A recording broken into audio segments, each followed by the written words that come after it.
Hey, salut à tous! On se retrouve aujourd'hui pour une nouvelle vidéo, grosse révision. La machine qu'on voit derrière, c'est une moto bécane type 50, première génération des années 71, modèle en blanc, qui ne court pas les rues. Si vraiment on en cherche, on peut en trouver, mais on en voit quand même moins souvent. On trouve souvent plutôt des bleus en première génération, des oranges, mais il y avait aussi le blanc. Et donc voilà, là c'est un pote qui l'avait eu, qui l'a entièrement démonté, mis en morceaux, et je vais vous faire voir ça. Et finalement, qui ne l'a pas faite, il sait que moi j'aime ce modèle, il m'a donné toutes les pièces et il m'a dit c'est cadeau. Alors la machine, elle est là, moto bécane type 50, première génération, sans la boîte à outils qu'on voit ici. Donc là, c'est un peu tout protégé, il y a du scotch. Pourquoi? Je suis en train de refaire des petites retouches peinture. Elle est vraiment abîmée à cette partie-là. Je ne sais pas si on se rend compte, c'était comme ça. Voilà, il y avait pas mal d'éclats, comme ceci, mais vraiment énormément. J'essaierai de vous mettre une photo, là, si j'en ai une. S'il n'y a pas la photo, c'est que je ne l'ai pas, pour que vous puissiez voir la différence. Et du coup, voilà, j'y vais, je vide une bombe de blanc, donc j'ai retrouvé le même râle. Je vide dans un pot, j'ai un tout petit pinceau comme ceci, et je viens faire les retouches une par une, voilà, pour essayer de faire quelque chose. Je veux garder la peinture d'origine.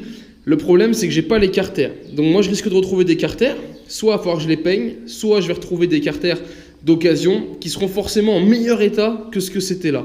Donc voilà, je refais cette partie-là pour que ça soit homogène après, avec des carters qui pourraient arriver dans le futur. Alors que le réservoir, on voit, là j'ai nettoyé, la peinture est très propre. La fourche, on est pas mal, on est un petit peu abîmé à ces endroits-là, mais on va dire c'est du standard. Bien nettoyé, ça reviendra bien. Et l'arrière, j'ai commencé à frotter un coup, on voit le blanc du porte-bagages est très bien. Un peu de vernis là à enlever, etc. Donc pas mal de choses à faire, mais c'était vraiment ça, la grosse partie qui était abîmée, que je veux essayer de sauver, pour avoir quelque chose de plus homogène, on va dire, visuellement. Puis perso, j'y tiens, car faut savoir que j'en ai des types 50, mais je n'avais pas ce modèle blanc première génération. Donc voilà, c'est la première dans ma collection de cette couleur.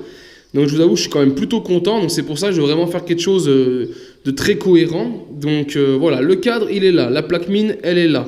Guidon, c'est ok. Les poignées, c'est pas les bonnes. Rétro, c'est pas les bons. La selle, c'est pas la bonne.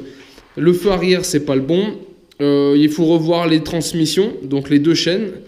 Il faut revoir les pédales, la béquille qui est dégueulasse. Alors on va voir si en nettoyant elle revient blanche ou si elle avait été changée. Après on a les garde-boue, on a un beau petit sticker d'origine d'époque dessus qui est pas mal. Il manque le feu. Les jantes, c'est piqué mais je pense que c'est sauvable. Donc voilà, quand même pas mal de boulot. Réservoir par contre nickel les amis. J'ai ouvert, là je peux passer le doigt, je peux m'en donner à cœur joie. Il n'y a rien du tout. Donc voilà, c'est une bonne chose. Pourquoi un réservoir est sain? Un réservoir il est propre à partir du moment où il n'y a pas ça. Donc il est mis à l'air et donc dans ce cas-là il ne rouille jamais, ou alors qu'il n'y ait pas le robinet d'essence, qui était le cas ici. Donc pareil, mis à l'air et dans ce cas-là il ne rouille pas. Sachez bien que ce qui fait rouiller un réservoir, c'est l'essence qui est dedans qui s'évapore, et en s'évaporant, elle condense. C'est ce qui fait la rouille dans le réservoir. Donc moi, je suis le premier quand je stocke des machines, donc souvent je les stocke vides, celles qui ne roulent pas. Ça je l'enlève et c'est posé ici sur le tableau de bord. Comme ça c'est mis à l'air, ça sèche et on n'a jamais de problème de rouille dans un réservoir, et je n'ai jamais passé sur toute ma collection un réservoir au Restom, et elles roulent toutes et elles fonctionnent très très bien. Donc on s'aperçoit aussi qu'il manque le moteur. Je l'ai vraiment eu tel que vous la voyez, j'ai rien touché encore. Et ben on m'a donné aussi cette caisse avec, et voilà, toutes les pièces moteurs sont là. Donc on a un échappement qui est très très propre, pas de souci. On a les élites de réservoir qui sont à retravailler mais qui sont propres. Il va manquer les petits logos, mais ça on peut en avoir en stock. Et puis voilà, et ben là on a les carters moteurs, on a le cylindre, on a le piston, on a la culasse, bon, on a à peu près tout. Donc c'est plutôt cool. Donc normalement, en mélangeant tout ça, on va arriver à ressortir une type 50 magnifique. Enfin, je l'espère. Alors les amis, je vous annonce aussi, je ne vais pas tout vous filmer parce qu'il faut aussi que j'avance.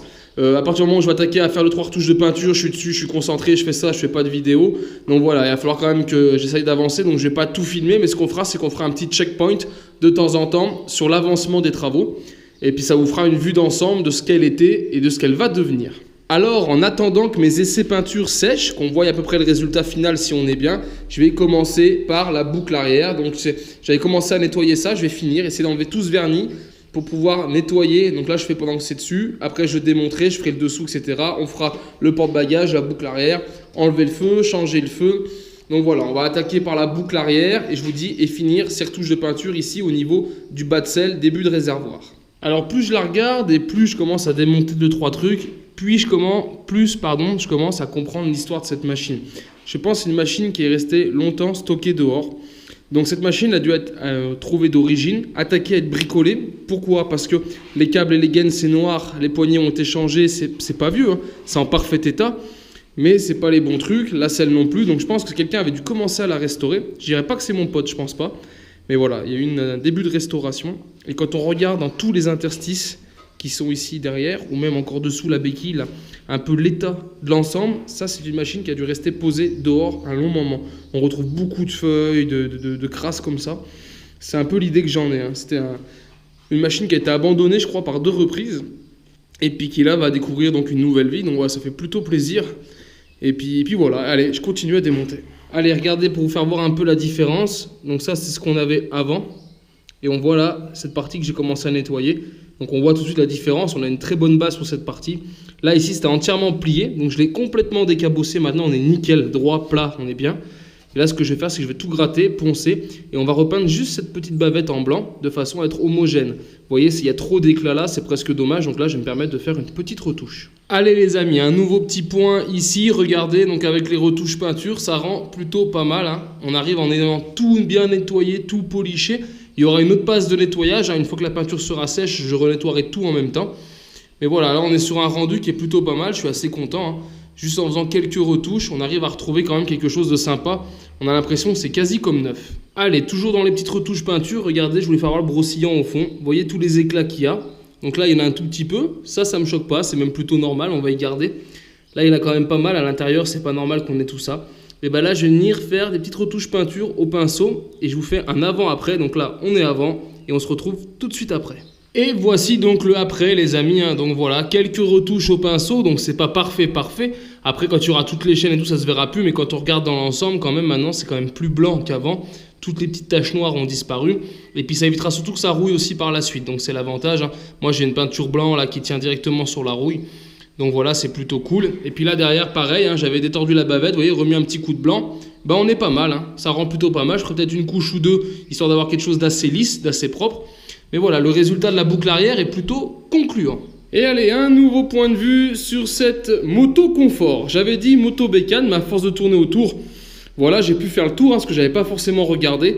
Donc on est sur une moto confort, c'est kiff, hein, mais c'est la marque qui change. 50V pour variateur. Garde-boue avant chromé, donc luxe, 50VL pour variateur luxe.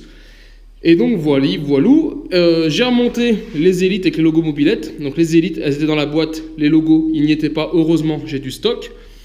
La selle, c'est la fameuse selle avec la poche derrière, moto bécane. Donc ça, j'avais la chance d'en avoir une d'occasion en stock, mais en parfait état, pas cassée. Donc c'est ce qui va sur un modèle luxe. C'était celle-là, c'était une option. Mais comme je l'ai, autant la mettre avec la plus belle selle que faisait Moto Confort ou Moto Bécane sur la VL. J'ai nettoyé les suspensions, remonté les suspensions, et donc voilà, ça commence à prendre forme, ça commence à ressembler à une mobilette. J'ai aussi checké le carburateur, j'ai checké mes suspensions, j'ai checké mes numéros moteurs qui sont dans la boîte, et on n'est pas sur un véhicule de 71, j'avais dit 71 parce que sans boîte à outils, mais là on est sur un véhicule de 72, voilà, si on veut vraiment être précis, c'est bien une première génération, mais de 72. Allez voilà, je suis en train de nettoyer le haut de la fourche ici à l'avant. Et il me faut un phare parce qu'il n'y a pas le phare. Et pour ça, c'est facile. J'ai mes boîtes à malice. Donc j'en ai plusieurs comme ça que j'empile. Et donc ça, c'est celle qui a deux, donc des motobegs. J'ai celui-ci. C'est de l'occasion, hein, toujours. Ou alors j'ai celui-ci qui est complet. Alors celui-ci me paraît peut-être pas mal. Un petit peu abîmé, mais ça tombe bien. En plus, nous, on est sur un modèle qui est sans compteur. Donc voilà, celui-là avait le cache compteur. Donc je pense qu'on va nettoyer et monter celui-ci. Allez, un petit montage à blanc juste pour vous faire voir. Voilà, donc il viendra comme ça. Je l'ai entièrement démonté pour pouvoir bien le nettoyer et le remettre. Donc vous voyez, je cherche pas à mettre de la pièce neuve. Mettre du neuf, c'est pas forcément la bonne idée, hein. Avoir une belle occasion qui a quelques rayures, mais au pire, la fourche a quelques rayures aussi. Limite, ça fait pas choquant. On pourrait croire que c'est vraiment d'origine. C'est un peu l'idée, hein. C'est de mettre de la belle pièce d'époque, pas forcément en parfait état à 100%, mais voilà, qui va très bien se fondre dans la masse avec le reste de la machine sans choquer. Allez, nouveau point de vue vidéo. Donc ici, j'ai câblé le phare avant, c'est bon. J'ai mis un phare arrière aussi d'origine qui n'y était plus. Donc voilà, ça c'est fait, le câblage électrique, on est bon. Et là, je viens de démonter le guidon avec les pontées qui sont dans ma main. Et on va tout y nettoyer pour y remettre bien, parce qu'il était trop sur l'avant. On va le remettre vraiment comme il faut. Et puis voilà, j'en profitais pour tout nettoyer et en même temps contrôler le jeu de la colonne de direction. Allez, voilà, j'ai ajusté la colonne de direction. Je ne l'ai pas entièrement démontée. Pourquoi ça s'abîme très très peu, faut le savoir, sauf si vraiment il manque des billes, etc. Là, elle était bonne, j'avais remarqué juste un tout petit peu de jeu, j'ai juste resserré la bague du dessous là, de même pas 5 mm, hein, ça arrive des fois selon comment c'est serré, elle se dévisse, ça prend un petit peu de jeu, j'ai juste resserré. Donc ça, je ne l'ai pas ouvert, hein, c'est un système de billes, on fera peut-être une vidéo là-dessus si ça vous intéresse. Par contre, ce que je vais faire, c'est que pour finir là cet après-midi, je vais remonter donc mes pontées. Alors je les ai nettoyés et je voulais vous faire voir, voilà. D'un côté, vous avez une fente, l'autre côté, elle n'est pas. La fente, elle va vers l'intérieur du guidon, d'accord? Dans les deux sens, pour tourner, c'est vers l'intérieur du guidon. Comme ça, à l'extérieur, vous avez le côté qui brille. C'est un petit astuce, mais des fois, j'en ai déjà vu qui les avaient mis à l'envers. C'est pas grave en soi. Mais voilà, sachez-le, c'est le côté brillant à l'extérieur et la fente à l'intérieur. Et bah voilà, les amis, je vais donc en rester là pour cet après-midi. Donc, pas mal avancé quand même. C'est cool. Une bonne grosse partie de fête sur la partie cycle. Donc ça, c'est super top. Je vais contrôler cette béquille. Ma béquille est grise, ça me paraît bizarre. J'aurais plutôt vu blanche. Mais pourquoi peut-être pas avoir fait du biton? Vu que les carters, normalement, sont blancs et gris, peut-être que la béquille était grise. Donc voilà, là, je vais aller pousser l'info dans mes docs pour voir ce que je trouve là-dessus. Sinon, pour le reste, bah voilà, je suis assez content. Donc du coup, bah, on refera une vidéo. Hein. Je pense qu'il y aura une autre vidéo, peut-être sur la fin de la partie cycle et le moteur. Peut-être sur le moteur, peut-être que la partie cycle, on verra en fonction de comment je peux avancer ici dans les travaux. En tout cas, j'espère que ce nouveau projet, cette première vidéo révision sur cette moto confort type 50 VL vous a plu. Si c'est le cas, je vous invite à partager et liker la vidéo. Et on se retrouve donc en attendant sur ma chaîne 100% mobilette Youngtimer pour d'autres vidéos, tutos et présentations. Et en attendant, ciao ciao!